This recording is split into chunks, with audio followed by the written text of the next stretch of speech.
San Pedro do Allo é unha das 16 parroquias do concello de Zas, unha das dúas situadas máis ao norte xunto coa de Baio.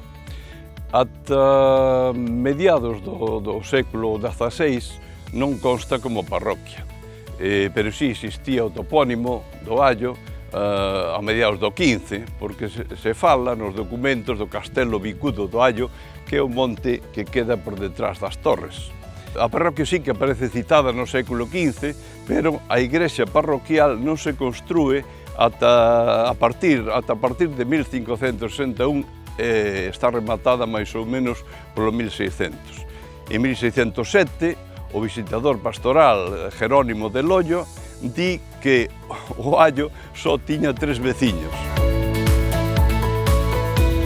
Segundo o libro de Sánchez de García, Torres do Allo, do ano 2001, un fidalgo, Afonso Gómez de Riobó Vilar de Francos, construiría a finais do século XV e principio do XVI a Casa do Allo e tamén a chamada nos documentos Torre Vieja, que é esa dai. E cando se pensaba que todo este edificio era da mesma época, finais do XV e principio do XVI, contemporánea, ademais do Hospital Real de Santiago, o actual Hostal dos Reis Católicos, resulta que o resto do edificio, o corpo central, e a Torre Sur, que é casi idéntica á Torre Norte, construíuse 175 anos despois, a partir de 1669, e o mesmo cando os señores o Riobó pois se sentían fortes e tamén construíron os lugares da parroquia do Allo para os seus colonos. No tocante á orixe etimolóxica do topónimo o Allo, hai 3 teorías. Por unha parte, que proceda do castelán Aio, con I grego, que é referencia a un Gómez de Riobó, que foi aio dun dos señores de Altamira, futuros condes de Altamira. Esta hipótese está desbotada porque desas teorías semicultas que supoñen a orixe na lingua do poder, neste caso do castelán. Este é un topónimo netamente galego. A segunda teoría é que proceda da planta, de allo, xa con elle, do latín allium. E desde logo esta teoría foi a que triunfou na xente do común, porque anos despois, cando se creen novos lugares aquí, vai haber un que chamen a cebola, que é unha especie de topónimo replicante.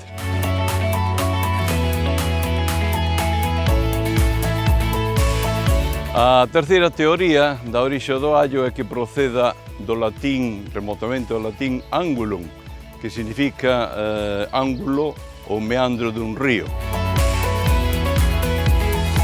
Neste caso, aínda que nace preto das Torres do Allo un pequeno regato que vai ao Anllóns, que é o río de Esmorís, consideramos que o ángulo originario é este río do Porto que lea máis auga, que nace no Bico de Meda, e cando entra polo leste na parroquia do Allo, pois dá unha volta radical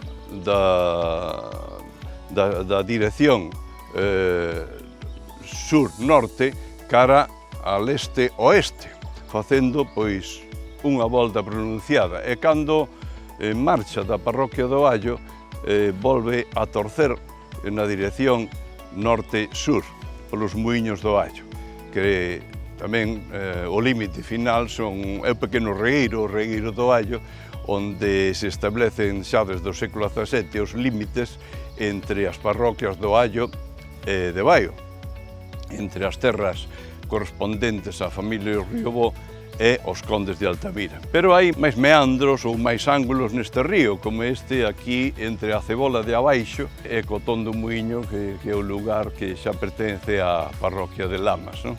Onde o río é o primeiro dos meandros, dos ángulos que fai o río na súa entrada da parroquia. No paso do latín ao galego, a palabra angulum pasa primeiro a anllo e despois, neste caso, a allo.